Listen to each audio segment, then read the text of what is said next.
guess to kind of to go to talk a little bit more about from like the investment side, and since there are kind of like quite a few early stage founders in the group that are raising right now, do you have any kind of like maybe kind of I've read a little bit and shared in the group some about like the napkin. Oh, the marketplace napkin.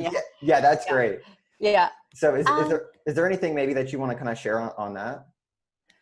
I think, like I said, I think that's good when you're a little bit farther down the line. I think that the marketplace napkin is probably the most informative when it comes to, hey, you're about to go raise your Series A, right? Because the Series A benchmark hasn't really changed that much, right? I would say it's somewhere between like 1 to 2 million in monthly GMV, right? And that number might change based on your take rate. So if you're only taking like 5% versus 20%, then that GMV probably doesn't have to be as high, right? It's just a real kind of relative to your revenue.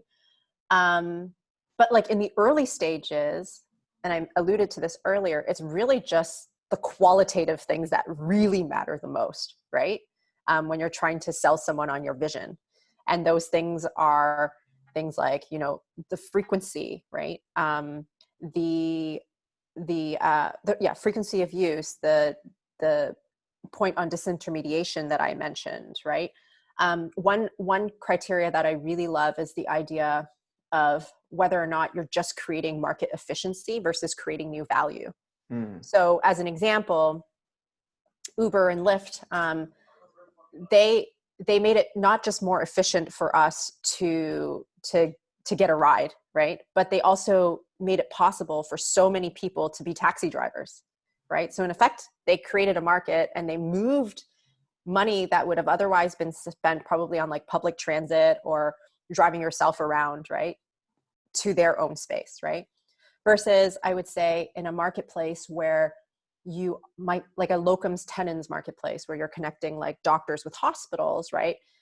Making that transaction more efficient is valuable, but it doesn't create more doctors and it doesn't create more hospitals, right? So one thing I love to look for is like something that is more than just efficiency. Because I think my biggest fear with efficiency is just that then it might just become a race to the bottom. Yeah. Right. So that's another criteria that we like to look at. Yeah. So like, again, it's very much qualitative. Yeah. Does that kind of, so as far as efficiency, does that kind of preclude it from investment? I mean, is it that much of a? No, it's just, again, there's probably like, you know, like Bill Gurley has his like 10 criteria, right? Yeah. And I would say, you know, we probably have, I never go through the checklist in my head. I don't remember all 10, like if I'm going to be honest, right? But sometimes things are sometimes like, and it's going to depend on the industry, right? So in the efficiency case, like I think that the doctor use case, because it's, I don't think that market is that big, right? So not being able to create new value is really going to hurt, right? If you're just focused on efficiency, right? In Uber's case, it could just be that like, we don't have to create, there's like enough, I guess, people who need to ride taxis that the market is big enough. So even if you don't create more value, it could be okay, right? Yeah. But I think the ideal use case is that you have efficiency plus new value. Nice. Yeah.